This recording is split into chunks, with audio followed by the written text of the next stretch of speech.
Hey, what's good, family? Welcome back. Hey, fam, look, we almost at 800, man. This is amazing. This is beautiful, man. I appreciate each and last one of you guys, man. I love y'all for real. Let's get us to 800. Hit that subscribe button and please hit that bell notification. Today, we got Mr. Nightmare. We got 3 disturbing true Airbnb horror stories, man. You don't want to miss it. Right after this.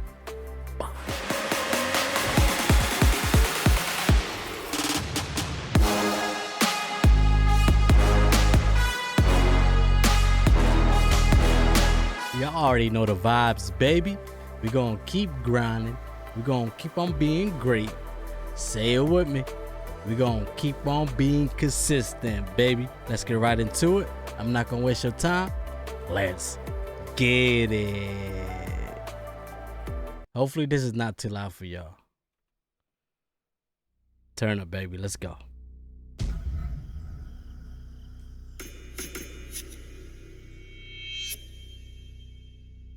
Starting off like that. I rent out my South Carolina house on Airbnb whenever I'm not using it. It's a modest 3-bedroom, 1-bathroom house by the beach. 2 of the bedrooms are guest rooms, which are accessible to the people renting it. The master bedroom I keep locked with my clothes and certain belongings in there. That room is for me, and I have to keep my stuff somewhere instead of lugging it back and forth every time I go down there. I have a regular lock and then a deadbolt lock. Again, fam, this is my second time reacting to his channel. This is not a jump scare type of video. This is a different kind of video. This is just all stories. You know what I mean? So let's go, baby. On there, so no one's ever getting in there unless they chop the door down or break through the window. All right. But also, it's not like I keep anything super expensive in there. That's beautiful, bro. Can you imagine having a beach house, bro? This is one of my dream house right here, bro. I want to own a beach house. But having a beach house is so beautiful, man. Just like this, look at it. This is beautiful, man. I mean, not exactly like this, but your own design. But man, it's beautiful. When you wake up to a sunrise, the ocean and just the wave, you can hear the sound. It's quiet. I just love it, bro. I love it. Clothing. This was early last spring. It was still chilly up in Massachusetts where I live most of the year. I wanted to take a drive down to my South Carolina house for the week. For the most part, I work remotely, so luckily I'm able to do this when I want to. Ordinarily, I'd have my usual cleaning lady come and clean the house after each guest leaves. All right. The cost of her service is baked into the price of the rental on Airbnb. But since I was going down right after the current renter would leave, I just pocketed the cleaning lady money and planned on going down to clean it myself. The last renter was a guy named Ramon. Through our messages. Look how beautiful the view is, bro. Look at it. Just imagine owning one of these houses right here. And you wake up every morning to this view. Beautiful view right here. Wow, that'd be amazing, bro. I'm telling you. One day. He told me he was renting with his fiancée and asked for good restaurants to eat at in the area. He seemed trustworthy. I always prefer to rent to couples or smaller groups of women as opposed to groups of young men, because they're usually the ones to come and get shit-faced and potentially damage clean the house. Yeah, that's pretty true too. A lot of young men, they like to party, you know what I mean? It's a beach house. Everybody love to go there to have a party and shit like that. If you rent it to a woman, it's less worry about things happen. But you never know, you know what I mean? You never know who you're renting to. I started my drive very early in the morning. It was about a 16-hour drive, stopping only for a quick bite and to use the bathroom. By the time I got to the house, it was about 10 o'clock at night. I went to unlock and open the front door first, before going back to my car to grab my bags and go inside. I was shot from driving. I didn't even bother checking the place out or anything for a mess. I just went straight to my bedroom door to unlock it. Damn. I collapsed into the bed without brushing my teeth or anything. For those that haven't done it, Must have a long day, bro. a 16-hour straight drive will absolutely kill you. Yes, I believe that. Why? Because I used to drive from Philly to Boston, and it takes 6 hours. 5.5, 6 hours. Just that alone, I'd be so tired. 6-hour drive, bro. And then just imagine 16 hours. That's a long driving, bro. 16 hours long. Trust me. I crawled under the covers, and I was out like a baby in a matter of minutes. Right. You'd think I'd have slept through the night, but no, I woke up in a black room. The clock next to my bed read 11:30 p.m. I had only been asleep for a little more than an hour. Something woke me up. I grabbed my phone to check for any texts out of habit. Then I turned on the bedside lamp. I looked around the room, then got up and went out to the living room. I took this moment to start analyzing the place. I didn't notice a single thing moved. Not a pillow, not a can of beer, nothing. I went to the bedrooms. Both were void of any people, though the covers on a bed in one of the rooms seemed to have been moved. So yes, they did come. I thought they may have been the cleanest couple to have ever stayed in my place. I have a camera set up on the front porch of the house. I never really think to check it unless a customer is giving me any kind of hard time, but I was curious. I opened the app to the camera system on my phone and went to the movement history. It picked up on a man entering the house via the code lock 3 days earlier. Just a man though, he had no woman with him. Strange. I checked for any other movement updates from then until the moment I showed up, which it also caught on video, and there was nothing. I checked it over like 5 times. I suddenly got the chills. Bro, that's crazy right there, man. I went to the Airbnb app to message Ramon and ask if he checked out okay, even though it was late at night. I went to check the bedroom where I presumed he slept in. I started checking under the bed and in the closets. I was yanking the closet doors open as if I were ripping off a band-aid. Each time, I was greeted with an empty closet. I moved along to the second guest bedroom. Both twin beds in here were still neat and untouched. Man, it feel like nobody ever rented this place. As I yanked open the last closet he could have been in, I saw that it was empty. I sat on one of the beds for a second to just stare at the conversation between Ramon and I. That's when I heard the master bedroom door click shut, quietly, in a way that a person would have done it, not a draft. I went out to the living room and looked at the master bedroom door. Better grab a weapon, bro. Somebody gotta be in there, bro. If you hear something like that, it is somebody in there. That's for sure. Do not second guess those kind of things, man. If you hear that thing, go call somebody, grab a weapon, and just be ready. Do not second guess these kind of things, man. It can end up bad. I said, Ramon, are you still in here? With a shake in my voice. No response. I could see the light was still on in the room through the bottom crack of the door. I got on all fours to look under the crack of the door, and I fell backwards when I saw 2 feet standing not far behind the door, maybe a couple feet away. I went to the knife holder in the kitchen planning to grab the biggest carving knife, and it was already taken. By this point, my only logical option was to Just get the hell out. Run out, get out, go get some help, man. leave the house and call 911. Right. And that's what I did. I waited out front until the police showed up. Then as we went inside, there was Ramon, waiting in the living room, no knife in hand. He spoke in this Portuguese accent, acting all innocent, saying he just needed a place to stay for one more night, which was complete bullshit. Yeah, that is bullshit. He denied ever picking up the knife, which was conveniently placed back in the knife holder now. After 30 minutes of 2 police officers outside talking to Ramon and 2 inside talking to me, they actually let him go and told me I should contact Airbnb and try to work it out with them. And I was just shocked. I felt like the police didn't do their job. Bro, he could have ended his life right there, bro. This is bad. What? This is crazy, bro. I just got chills. I just got chills from this story right here, bro. Cause this could end up really, really, really bad. You know what I mean? Like, I know he wasn't hallucinating when he was trying to go grab the kitchen knife. You know what I mean? This is crazy, bro. If he would have opened that door, Lord knows what would have happened, bro. That's crazy. Thank God he went to the kitchen and he could have just left without grabbing anything. I would have bounced, bro. After everyone left, I changed the lock code on the door, and I contacted Airbnb about what happened. Though I didn't receive payment for the extra day Ramon squatted in my house, it did apparently ban him from ever using the app again. It doesn't really feel like proper justice, though, when he was potentially waiting to stab me in my own house, in my own bedroom. Yes. That was crazy story right there, fam.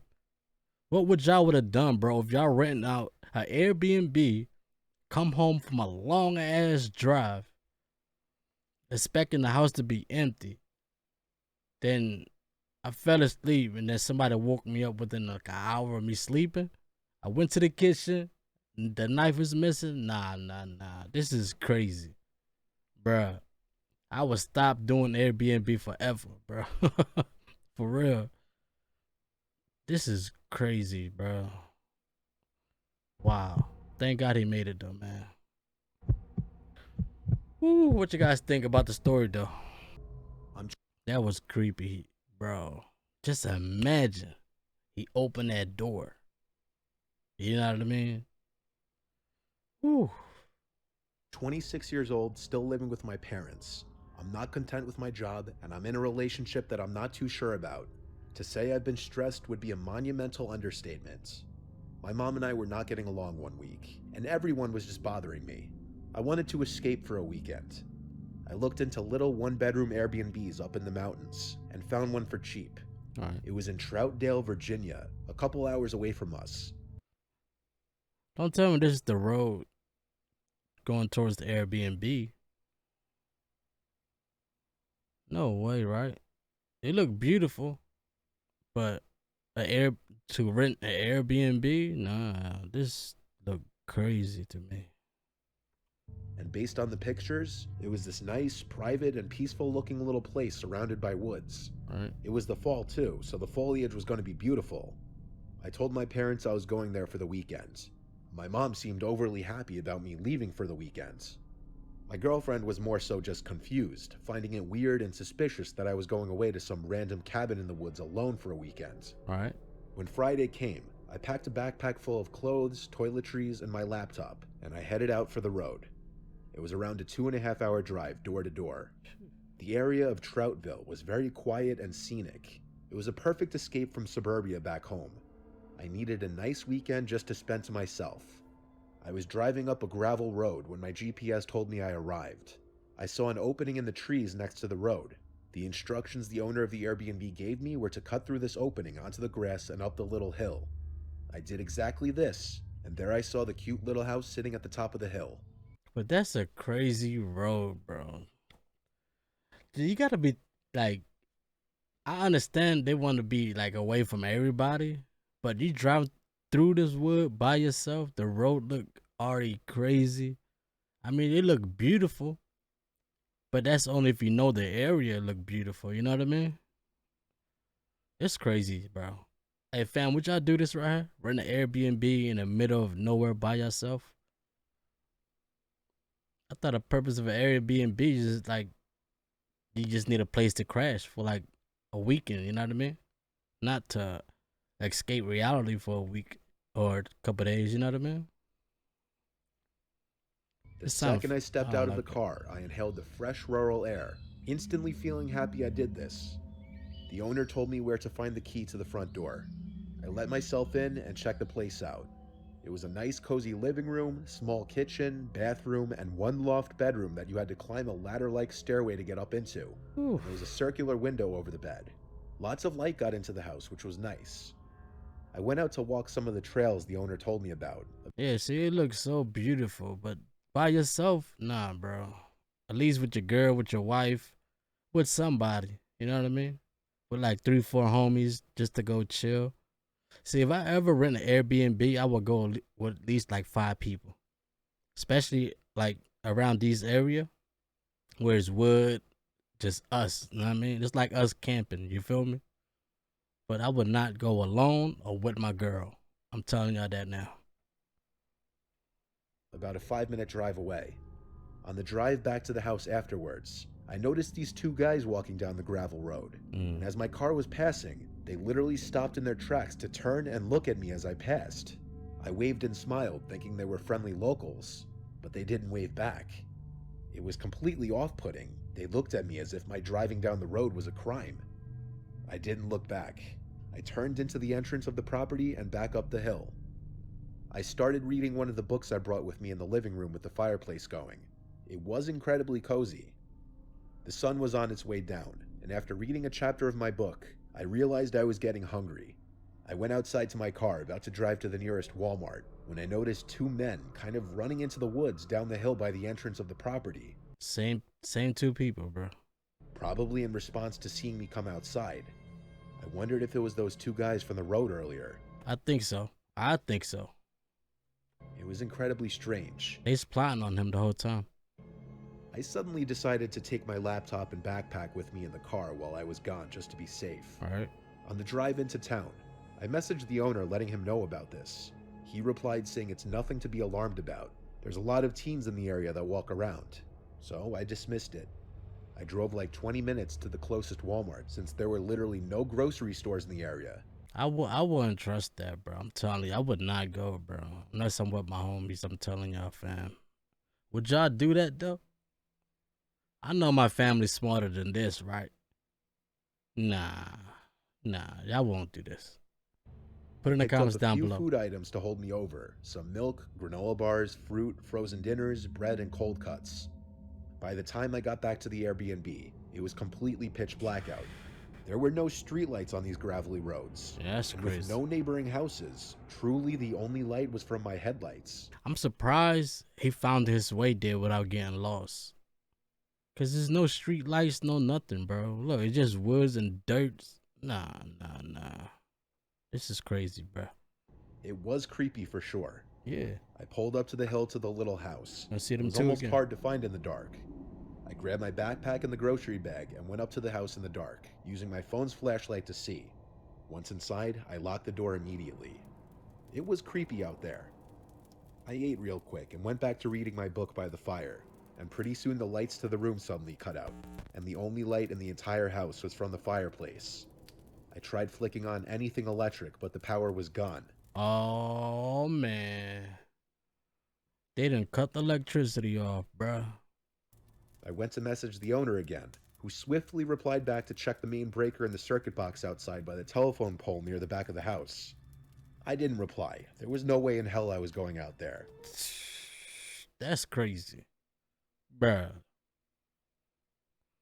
I was already paranoid from earlier. And why would the power be randomly cut out anyway? Something was off.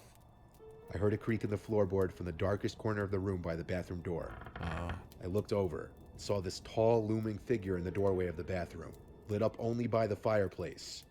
My worst fear had been realized. This was actually happening. A soft yet deep and disturbing voice told me to remain calm and give him everything I had. I was so scared I could barely speak. I said all I had was my laptop and some clothes. He told me to empty my wallet of all my money, which I did. As he stood in the doorway, I still couldn't see his face. He told me to go into the kitchen and stay there. Moments later, I heard the door to the house close.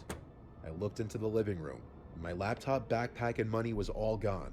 I called 911 quietly to report a robbery. 20 minutes later, an officer arrived. I'm surprised you still got servers right there, man. All like the wood area.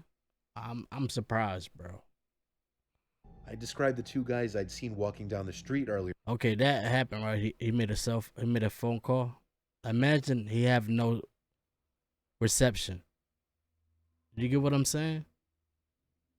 This would have been worse, man. I don't know, bro. I don't trust it, bro. I don't. I do not like Airbnbs all the way in the wood like this.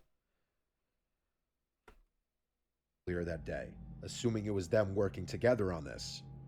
Basically, all the officer could tell me was that they'd be on the lookout for anyone matching those descriptions.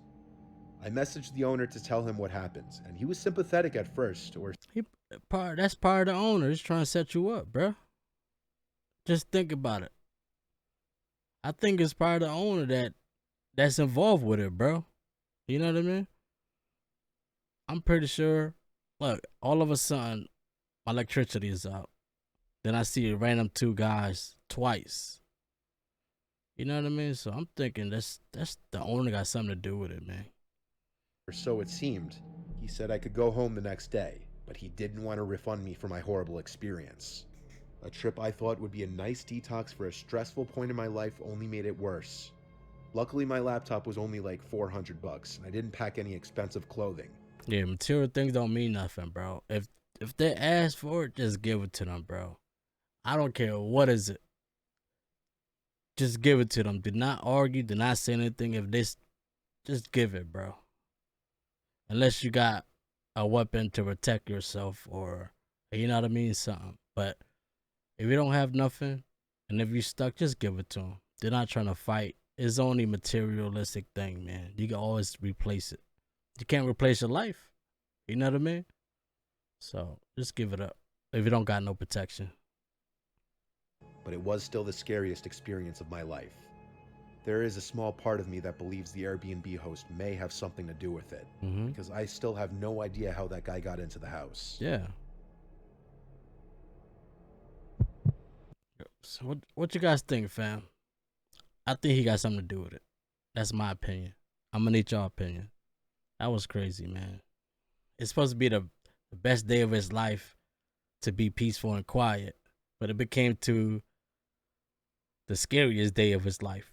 And I guarantee he will never ever rent an Airbnb again. I guarantee it. In the wood, you know what I mean? He won't do it again. It's crazy.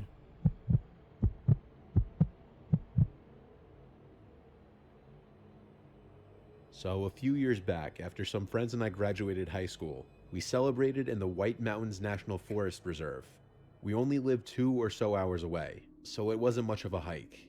I mean, 2 hours is not bad of a drive. It's like from Philly to New York. It's not bad at all. We all packed inside my friend Alexis's car. Also with us was my friend Rob, his girlfriend Stephanie, and our friend Kelly. So it's 2 guys and 2 girls. Okay. That's still like, it's okay, but not okay. You get what I'm saying? I will add at least 2 more people to come with us, bro. Alexis's car was a Hyundai Accent, so a very small vehicle. We didn't pack much. We were headed to this Airbnb in Carroll, New Hampshire at the height of the summer. New Hampshire. New Hampshire got nothing but woods, too. It was a gorgeous drive. But it's beautiful. Because when I told y'all when I used to go camping, it's in New Hampshire, deep in the woods. New Hampshire they got the best camping site so far that I ever been through. I went through New Jersey. I went to New Hampshire. The best one I ever experienced is New Hampshire, because when we all go camping, no cell phone, we couldn't get no signal, no nothing. So it's just us and a lot of people just having fun, you know what I mean? Playing beer pong, drink. We have fun, you know what I mean? With no social media, no nothing. Everybody just have fun. Once we got to the house, it was just as depicted in the photos. I love camping. Only the pictures didn't include the shambling looking shed next to the house. If they include this, nobody will rent it, bruh. Look, it's already creepy just by looking at this. I'm not renting that spot. I don't know what's in there. It's locked. Yeah, nah. It's a reason why they didn't put it up there, bro. It seemed like it had seen better years. I probably could have knocked it down myself. Alexis joked around that maybe some old crazy guy lived in there, and that's why the place was so cheap. But we all laughed it off. See that? When the price is cheap, something is wrong with it. Every single time in real life. When something is like the price is really low, something is either broken, something wrong with it, it's something. It's too good to be true. So don't do it, fam. Just pay $1,000 a night for a nice area instead of $250 every night. You know what I mean? Off and unpacked our things. I'll be honest, I was really into Alexis, and I think she was into me, on account that she said we should share a bed. More so because the third bedroom had 2 doors leading to the outside and had a perfect view of that old shed. So she didn't want to sleep there. And that's beautiful, though. Look at it. She wouldn't let me. We both put our things in the living room and made the pull-out couch our bed. Not much happened the first night. A little later, we all sat in the hot tub in the garage/rec room. That looked fun as hell, though. A hot tub. Alexis sat next to me, and we faced the woods, while Rob and his girlfriend were opposite of us. Rob's girlfriend couldn't step completely into the water on account of the stitches she just got. Ooh. Stephanie and I were always good friends, and carried on with stories and joked about high school, sipping on our potentially illegally acquired booze. Kelly, on the other hand, was changing and not with us. Rob kicked my leg from under the water and winked, seeing how close Alexis was getting to me, but that wasn't too much of a deal. We tried to plan out our next day and talked about hiking to Mount Washington and the Flume Gorge.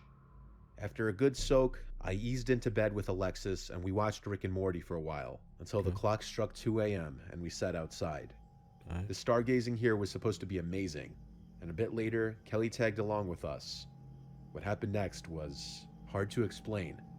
In front of the house was this huge deck that we were sitting on. It was pitch black and no cars were around. More or less, we were in the middle of nowhere. No one really understands true silence until you're away from cars or planes for that matter. Yep. The sky was brightly lit, purple, blue, full of stars. Kelly hushed me one time. Just a few feet away from the porch, she heard some crunching, as if something was approaching the deck. There was definitely something walking out there. I waved it off as a raccoon or fox, until the steps sounded heavy, and I looked at Alexis.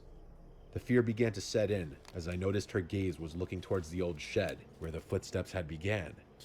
Quickly, I ushered the girls into the cabin and locked all the doors. I tried to explain to them that it's still possibly an animal, especially if animals had taken over that old shed. Easily, both of them calmed down.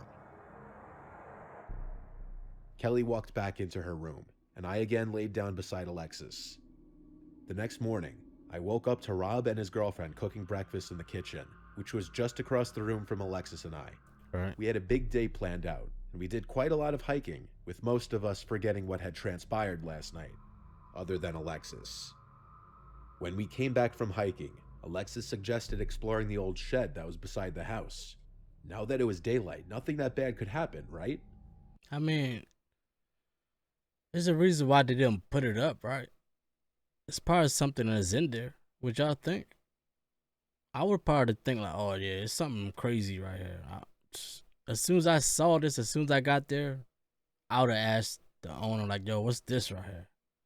I would have addressed it right away, bro. Like, what's this? What's this shit doing here? Why is it not on the ad? You know what I mean? They would tell you. As the owner of Airbnb, I'm pretty sure, right? And I'll be honest, I didn't want to, but I didn't want Alexis to think I was a wuss. We opened Don't do it. the screen door, investigating the first room. There was an old, rickety rocking chair. Seemed it might break if I tried to sit in it. The next door had one of those brass doorknobs, but it was rusted and dented. I looked at Alexis before grabbing the door. Let's go in She there. groaned as she opened the door. There wasn't much to the room. The floor was dirt. There was dirt-caked windows and some trash on the floor. Alexis made a point that it smelt of cigarette smoke. It may have been the designated smoking spot in the Airbnb. We both shrugged it off and joined the others out back. But if it smelled like, look, I'm smoking right now. If you could tell from a cigarette smell, bro. If you could smell it, like when it's fresh, you could smell it, bro. But when it's a long time, you could barely smell it. So if this smells cigarette smoke, somebody is in there, bro.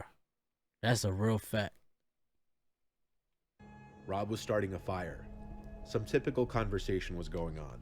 Rob poked fun at Alexis and I. The sun set and I turned off the floodlight out back to make the ambiance of our fire nicer. Some chuckles and stories are passed around, Rob and I boasting about our feats and whatnot. Then there grows a silence. That same crunching from last night is heard behind us, just against the tree line, except it was faster and headed in our direction. And just like that, there was a flash of green light lighting up the entirety of the backyard for just a moment. Whatever was running towards us halted, but my thoughts were ruptured by Stephanie's screams as she bolted towards the house. Behind us, a blood-curdling cry or yelp was heard, a deafening sound that at first we thought was a siren. I instantly stood up, yelling for everyone to get inside.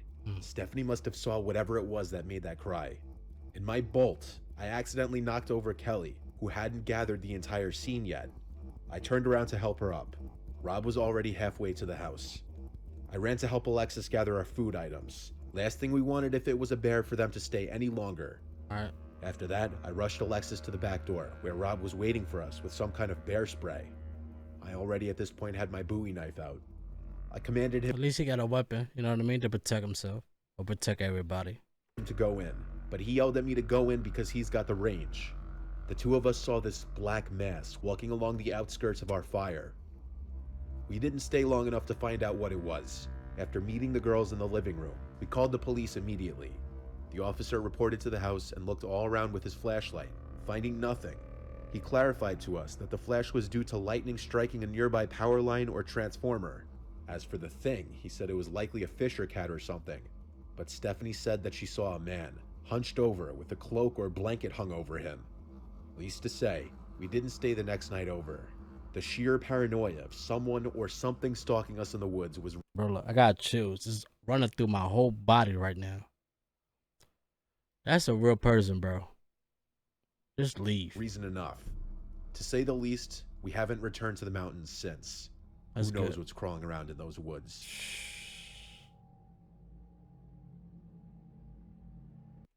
Ooh, hoo, hoo, hoo. Damn. Hey fam, what y'all think, bro? That was crazy. That was wild, man. What you guys think? Let me know in the comments down below. It's a different kind of video. It's not a jump scare. It's a story. You feel me? But fam, we almost there, man. Look.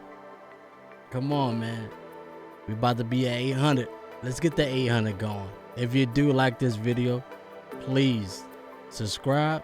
Hit that bell notification for your boy. Thanks to each and last one of you guys. Y'all the real GOAT. I appreciate each and last one of you guys, man. I love y'all, man. Let's get us to 800, baby. Yes, this is it. I will see you guys in the next one. Same time, baby. But you already know the vibes. We're going to keep grinding. We're going to keep on being great. Say it with me. We're going to keep on being consistent, baby. It's your boy, King B Weezy. I'm out, and I'm going to see you in the next one, baby. Peace.